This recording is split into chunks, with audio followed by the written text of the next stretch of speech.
دنیا میں دیکھا جائے یہ اسٹمک بہت ساری بیماریوں میں انسان کو مبتلا کر دیتا ہے، کیونکہ ہر انسان خوش خوراک ہوتا ہے، ہر انسان کا دل کرتا ہے کہ وہ کچھ کھائے. بہت سارے مریض ایسے ہیں جو صرف اپنی بد پرہیزی کی وجہ سے ہی نہیں ٹھیک ہوتے.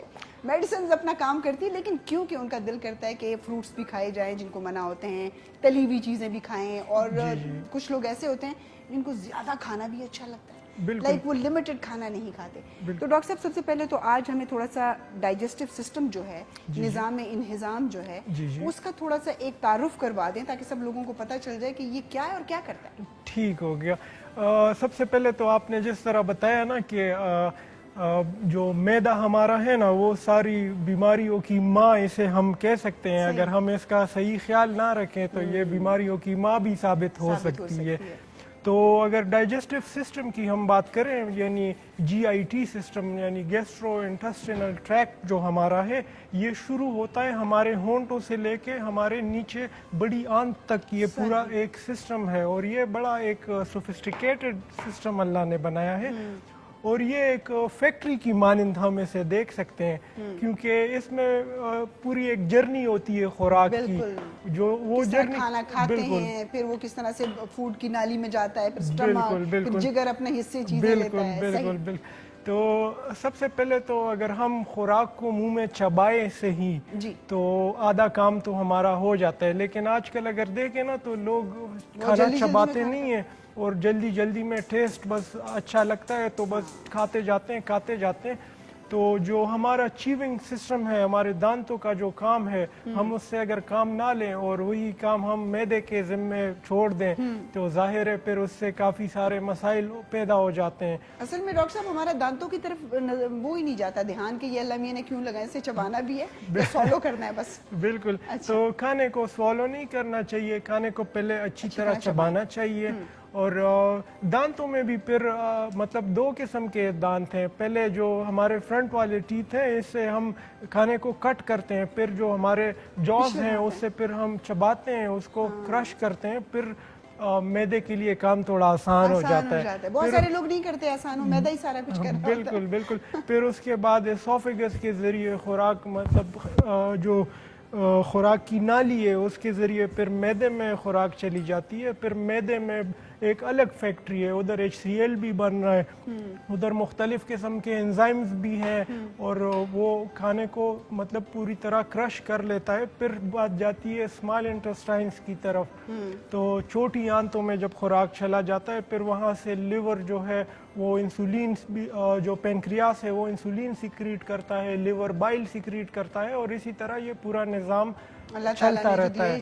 تو یہ بڑا ایک سوفسٹیکیٹڈ سسٹم اللہ نے بنایا اور ہمیں اس کی قدر بھی کرنی چاہیے. ہمیں قدر تب آتی ہے ڈاکٹر صاحب جب ہمیں امراض لاحق ہو جاتے ہیں، ہمیں معدے کے امراض لاحق ہو جاتے ہیں. جیسے پاکستان میں بہت زیادہ ایسیڈیٹی کی لوگ شکایت کرتے ہیں کہ جی وہ کہتے ہیں نا سینہ جل رہا ہے، حالانکہ وہ سینہ نہیں ہوتا، وہ معدے میں ہی ایسیڈیٹی ہوتی ہے. یہ جو لوگ کہتے ہیں نا کہ سینہ جل رہا ہے، تو یہ سینہ نہیں جل رہا ہوتا. یہ جو ہمارے اسٹمک میں HCl ہے، ہائیڈروکلورک ایسڈ ہوتا ہے ہمارے اسٹمک میں، جو خوراک کو مطلب ہضم کرنے کے لیے بہت ضروری ہوتا ہے. اور نہ صرف وہ خوراک کو ہضم کرتا ہے، وہ خوراک کو مطلب اسٹیرلائز بھی کرتا ہے. اگر ہمارے خوراک میں کوئی گندا مواد، کوئی بیکٹیریا ہے تو وہ اس کو بھی اسٹیرلائز کر دیتا ہے تاکہ ہمیں کوئی بیماری نہ لاحق ہو.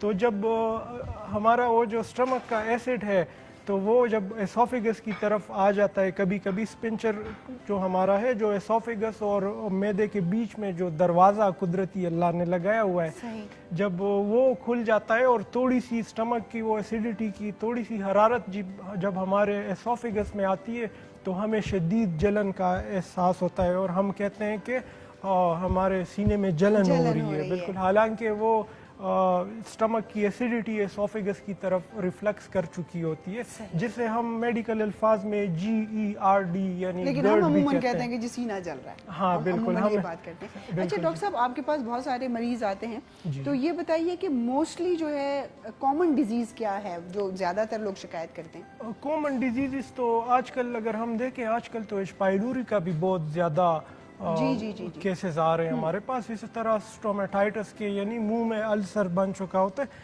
اصل میں اگر ہم دیکھیں نا، یہ اوپر سے منہ سے لے کے نیچے آنتوں تک ہمارا یہ میوکس ممبرین ہے سارا، میوکوسا جسے ہم کہتے ہیں. جی اگر اس میں کہیں بھی کوئی چھوٹا سا بھی السر آ جائے تو پورا ڈائجسٹو سسٹم جو پورا جی آئی ٹی ٹریکٹ ہے وہ پورا ڈسٹرب ہو جاتا ہے، جس کی وجہ سے ہمیں کافی پھر تکالیف محسوس ہوتی ہیں، جیسے اسٹمک میں درد بھی کبھی کبھی ہو جاتا ہے اگر السر اسٹمک میں ہو.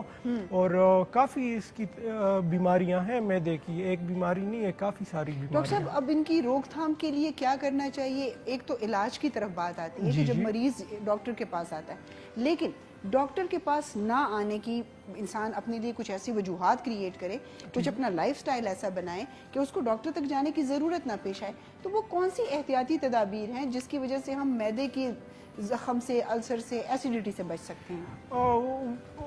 اسٹمک السرس کا تو ایک ہی آج کل ریزن تو ایک ہی آ رہی ہے، جو ہم مرچ مسالے جتنے حد سے زیادہ کھا رہے ہیں، ہم سموکنگ کر رہے ہیں، ہم آئلی فوڈ زیادہ استعمال کر رہے ہیں، تو یہ تو مین وجوہات ہیں. فروزن فوڈ بہت زیادہ استعمال ہو رہا ہے. بالکل جو پریزرویٹیوز ہوتے ہیں پھر فروزن فوڈ میں، وہ بھی ہمارے ڈائجسٹو سسٹم کو ڈسٹرب کر لیتا ہے. لیکن سب سے پہلے تو احتیاطی تدابیر کی اگر ہم بات کریں تو سب سے پہلے ہمیں اپنے خوراک کا جو ہمارے کھانے پینے کی ٹائمنگ ہے وہ ٹھیک کرنی چاہیے، اور ہمیں ایک وقت کھانا چاہیے. یہ نہیں ہے کہ ہر وقت ہم کھاتے رہیں اور ہر وقت یہ اسفنکچر کھلتا رہے، اسوفیگس میں کھانا جاتا رہے اور سارا سسٹم ہر وقت بیزی چلتا رہے. تو سب سے پہلے تو ہمیں کم کھانے میں صحت ہے. نہیں، کم کھانے میں تو صحت ہے بھی، لیکن ہر وقت نہیں کھانا چاہیے. 3 ٹائم کھانا چاہیے. صبح ناشتہ کر لیا، ٹھیک ہو گیا، پھر دوپہر کو کھانا کھا لیا، بالکل، پھر رات کو لائٹ سا کچھ کھا لیا. تو جب ہمارے کھانے پینے کی ٹائمنگ صحیح ہوگی تو ہمارا ڈائجسٹو سسٹم آٹومیٹیکلی صحیح رہے گا. اور پھر نبی پاک صلی اللہ علیہ وسلم کی سنت بھی ہے کہ کھانے سے پہلے ہم اگر پانی پی لیں اگر ہم ایک گلاس، تو اس سے بھی کافی چیزیں ہماری صحیح رہتی ہیں. بالکل جی.